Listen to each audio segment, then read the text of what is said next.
Welcome to T ten special focus. This is Sai Sri. Telangana అప్పుల్లో number 1, మద్యం అమ్మకాల్లో నెంబర్ 1, దాన్ని తాగడంలో మనమే టాప్, మాంసం వినియోగం కోడిగుడ్ల వాడకంలోనూ మనమే నెంబర్ 1. కానీ ఒక్క విషయంలో మాత్రం నెంబర్ 11 ర్యాంక్లోకి పడిపోయాం.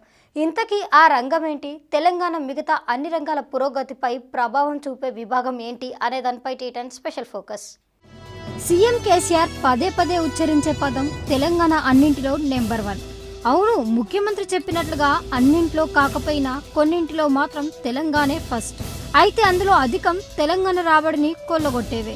కానీ తెలంగాణకు ప్రయోజనం కలిగించే విధంగా ముందుకు తీసుకెళ్లే విద్యారంగంలో మాత్రం 11వ స్థానంలో నిలిచింది. ఈ సంగతి స్వయంగా కేంద్ర ప్రభుత్వ సంస్థ అయిన నీతి ఆయోగ్ చెప్పిన నిజం. ఐక్యరాజ్య సమితి నిర్దేశించిన 17 సుస్థిర అభివృద్ధి లక్ష్యాల పరిస్థితిపై నీతి ఆయోగ్ విడుదల చేసిన నివేదిక సారమిది. తెలంగాణలో విద్యార్థులకు నాణ్యమైన విద్య అంతంత మాత్రంగానే అందుతుందట. బడేడు పిల్లల నమోదులో జాతీయ స్థాయిలో తెలంగాణ 11వ స్థానంలో నిలిచింది. విద్యార్థుల్లో అభ్యసన సామర్థ్యాలు తక్కువగా ఉన్నట్లు వెల్లడైంది. 7 కొలమానాల ఆధారంగా 100 పాయింట్లకు రాష్ట్రాల వారీగా స్కోర్లను నీతి ఆయోగ్ ఇచ్చింది. అందులో విద్యా విభాగంలో తెలంగాణ 11వ స్థానంలో నిలిచింది. 8వ తరగతి విద్యార్థుల్లో అభ్యసన సామర్థ్యాలు జాతీయ సగటున 44.58%, తెలంగాణలో అది 42%. 5వ తరగతిలో జాతీయ సగటు 54.69% ఉంటే రాష్ట్రంలో 55.67%గా ఉన్నట్లు నీతి ఆయోగ్ పేర్కొంది. అదే సమయంలో కేరళ 87 పాయింట్లతో ప్రథమ స్థానం, హిమాచల్ ప్రదేశ్ 82 పాయింట్లతో ద్వితీయ స్థానాల్లో నిలిచాయి.